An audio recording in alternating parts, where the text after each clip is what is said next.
March 3, 1987. The green room at Berklee College of Music in Boston was thick with tension as the world's most prestigious jazz institution prepared for its annual Masters of Innovation Symposium. In the corner of the cramped backstage area, 62-year-old Professor Marcus Whitmore, head of Berklee's Jazz Theory Department and author of the definitive textbook Harmonic Structures in Contemporary Jazz, sat reviewing his notes for what he considered the most important lecture of his career. The distinguished academic, who had taught everyone from Quincy Jones to Branford Marsalis, had just finished telling a group of reporters that Prince's recent foray into jazz on his Parade album was an embarrassment to the art form, flashy showmanship masquerading as musical sophistication from someone who clearly doesn't understand even basic music theory. But when a security guard knocked on his door and announced that Prince himself had arrived unannounced and was requesting a brief conversation, Professor Whitmore had no idea he was about to experience the most humbling 10 minutes of his 5-decade academic career, witnessing a display of musical knowledge so profound and intuitive that it would force him to question everything he thought he knew about how musical genius actually works. If you want to discover the moments when Prince's musical knowledge shocked even the most learned experts, please subscribe to our channel and turn on notifications. What you're about to witness proves that true musical understanding transcends any classroom or textbook. The clash between academic jazz and Prince's intuitive approach had been brewing throughout the mid-1980s. As Prince incorporated increasingly sophisticated harmonies into his compositions, jazz purists and music educators became vocal critics of what they saw as superficial appropriation of their art form. Professor Whitmore had emerged as Prince's most articulate detractor, writing influential articles, arguing that Prince's jazz experiments lacked the theoretical foundation necessary for genuine artistic credibility. Prince, meanwhile, had been stung by consistent criticism from jazz establishment figures. Despite his lack of formal training, he had been studying jazz privately for years, absorbing recordings by Miles Davis, Charlie Parker, and John Coltrane, with the same intensity he had devoted to James Brown and Sly Stone. His musical instincts told him his jazz-influenced compositions contained genuine innovation, but the constant academic dismissal made him question whether his self-taught approach was fundamentally inadequate. That week, 24-year-old jazz performance major Rebecca Chen was completing her senior thesis on non-traditional paths to jazz mastery at Berklee. Rebecca had grown up celebrating both classical training and intuitive musical expression, and had become frustrated with academic jazz's rigid hierarchies and exclusionary attitudes. She had been following the Prince controversy with great interest, sensing it revealed fundamental tensions about how musical knowledge is acquired and validated. Berklee College of Music represented the apex of jazz education, where theoretical rigor and technical precision were valued above all other musical qualities. For Professor Whitmore and his colleagues, Berklee wasn't just a school, it was the guardian of jazz's intellectual and artistic integrity. The Masters of Innovation Symposium was Berklee's most prestigious annual event, bringing together leading jazz educators and theorists. This year's theme, Preserving Jazz Tradition in a Pop Culture World, had been specifically designed to address what Whitmore saw as the growing threat of commercialization and superficial stylistic borrowing. On March 3 afternoon, Professor Whitmore had been preparing for his keynote lecture, The Theoretical Foundations of Authentic Jazz Expression, in which he planned to use Prince's recent recordings as examples of what happened when musical ambition exceeded theoretical understanding. At 4:30 p.m., just 30 minutes before his scheduled lecture, campus security knocked on his green room door. "Professor, there's a gentleman here who says he's Prince, and he'd like to speak with you briefly before your talk." Whitmore's first reaction was annoyance. He had been preparing for this lecture for months, and the last thing he needed was an interruption from the very artist whose work he was about to critique. But his second reaction was curiosity. What could Prince possibly want to discuss with him? "Send him in," Whitmore said, setting aside his notes and assuming a professorial demeanor that he hoped would establish his authority from the outset. Prince entered the small green room, wearing a simple black suit and carrying a leather portfolio under his arm. His manner was respectful, but confident, and he showed none of the defensive attitude that Whitmore had expected from someone about to be publicly criticized. "Professor Whitmore," Prince said, extending his hand, "thank you for agreeing to see me. I understand you're about to give a lecture that mentions my work." Whitmore shook Prince's hand, noting the younger man's firm grip and direct eye contact. "That's correct. I've been quite critical of your recent jazz experiments. I stand by my assessment that they demonstrate a fundamental misunderstanding of the theoretical principles that govern authentic jazz expression." Prince nodded thoughtfully.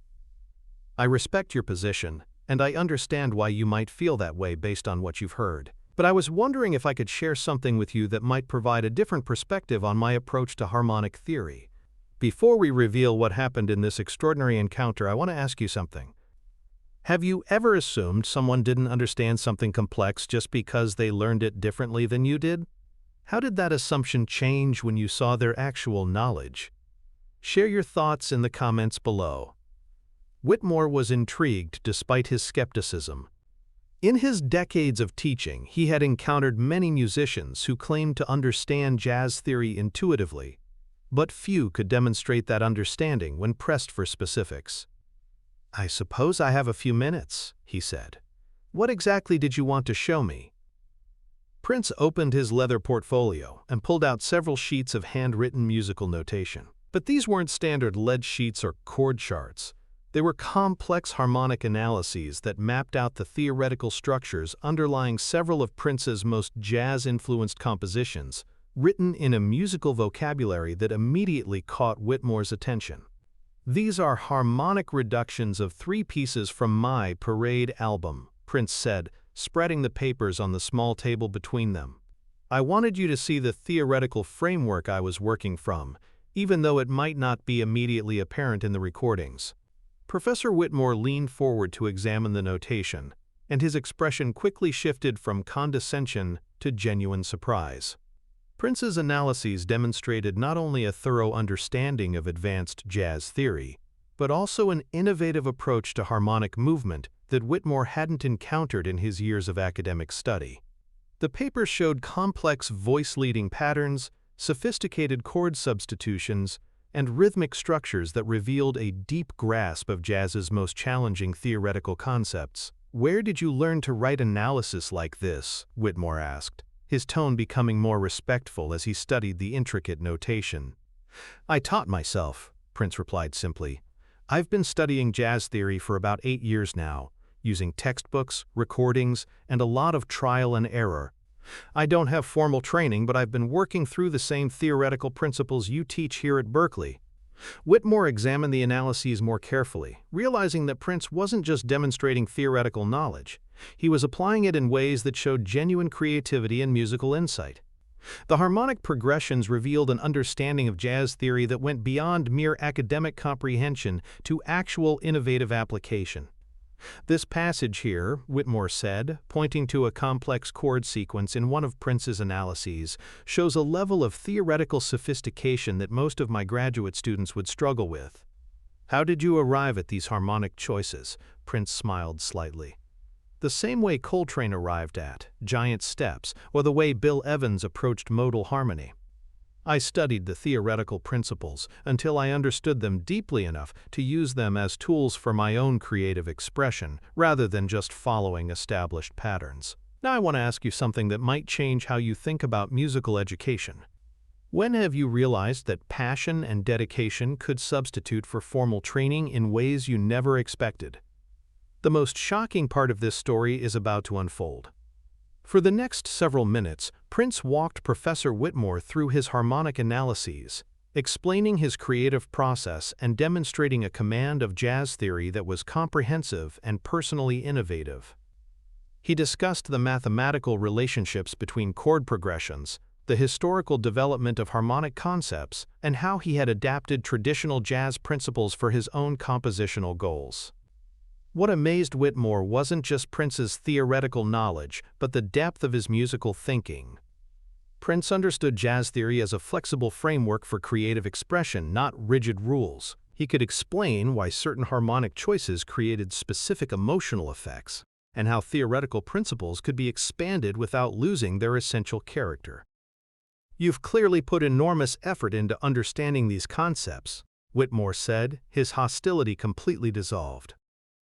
"But why haven't you made this theoretical foundation more apparent in your recordings?" Prince considered carefully.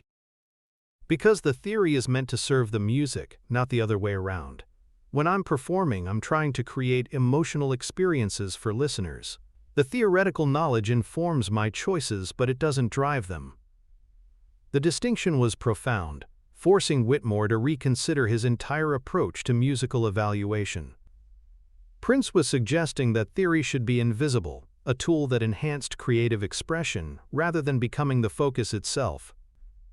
"That's actually a more mature understanding of the relationship between theory and practice than I encounter in most of my advanced students," Whitmore admitted. Prince packed up his analyses and prepared to leave, sensing that he had accomplished what he had come to do. "Professor, I'm not trying to prove that I'm a jazz musician in the traditional sense. I'm just trying to use whatever musical knowledge I have to create something meaningful. Jazz theory happens to be part of that knowledge, even if I learned it in unconventional ways." As Prince stood to leave, Whitmore realized he was experiencing a fundamental shift in his understanding of musical education and artistic validation. Here was an artist who had achieved a level of theoretical sophistication through self-directed study that rivaled what his institution's best students accomplished through years of formal training.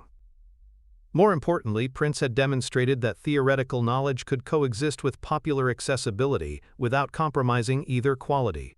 "Wait," Whitmore said suddenly. "Would you be willing to demonstrate some of these harmonic concepts at the piano? I'd like to hear how they sound in practice." Prince nodded and walked to the small, upright piano in the corner of the green room. For the next 5 minutes, he played through several of the harmonic progressions from his analyses, showing Professor Whitmore how theoretical concepts translated into actual musical expression. His playing was technically proficient, but more importantly, it was musically compelling. The complex harmonic structures served clear emotional and artistic purposes rather than existing merely to display theoretical knowledge. When Prince finished playing, Professor Whitmore sat in stunned silence for several moments. Everything he had believed about musical education, artistic legitimacy, and the relationship between theory and creativity had been challenged by this brief encounter. Prince had demonstrated that formal training wasn't the only path to genuine musical sophistication, and that institutional validation wasn't necessary for authentic artistic achievement. "I owe you an apology," Whitmore said finally. "I made assumptions about your musical understanding based on incomplete information and academic prejudice.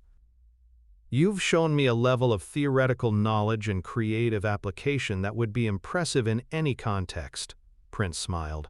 "Thank you, Professor. That means a lot coming from someone with your expertise. I hope this doesn't change your lecture too dramatically." After Prince left, Professor Whitmore spent the remaining 20 minutes completely rewriting his presentation. Instead of using Prince's work as an example of theoretical inadequacy, he restructured his lecture to explore different pathways to musical knowledge and how jazz theory could serve creative innovation. The lecture, titled "Expanding Our Understanding of Jazz Education," became one of Berklee's most talked-about presentations. Whitmore acknowledged that his previous criticism had been based on narrow assumptions about how musical knowledge should be acquired and demonstrated. Rebecca Chen, who attended the revised lecture, later wrote in her thesis, "Professor Whitmore's encounter with Prince demonstrated that musical genius can manifest through any educational pathway, and that our institutions should be humble enough to learn from artists who challenge our assumptions." The impact extended far beyond that evening. Whitmore began incorporating discussions of non-traditional musical education into his curriculum, encouraging students to explore diverse learning approaches. He became an advocate for expanding Berklee's definition of legitimate jazz study to include self-directed learning and intuitive understanding. 6 months later, Berklee invited Prince to give a guest lecture on alternative approaches to jazz theory, which became one of the most attended events in the school's history. Prince's presentation demonstrated that passion, dedication, and creative intelligence could produce musical understanding that was both theoretically sound and artistically innovative. Today, music educators point to the Whitmore-Prince encounter as a watershed moment in discussions about musical education and artistic legitimacy. It showed that expertise can emerge from unexpected sources, and our role should be to recognize and nurture musical understanding wherever we find it. Thank you for joining us on this journey through one of music education's most humbling moments. If this story inspired you to approach learning with greater openness, or to recognize expertise in unexpected places, please subscribe and share your own experiences of discovering knowledge outside traditional channels in the comments below.